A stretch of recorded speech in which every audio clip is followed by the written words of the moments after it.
ไอ้วัยรุ่นทำอะไรอ่ะ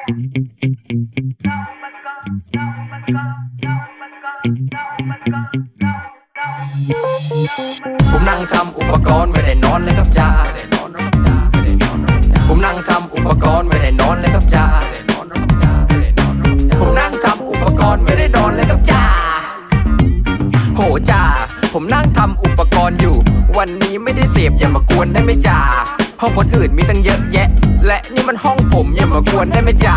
ผมนั่งทำอุปกรณ์ครับไม่ได้เดือดร้อนใครอย่ามาจับได้ไหมจ้าเพราะอุปกรณ์มันต้องมีกลไกอุปกรณ์จะพาเราไปผจญภัย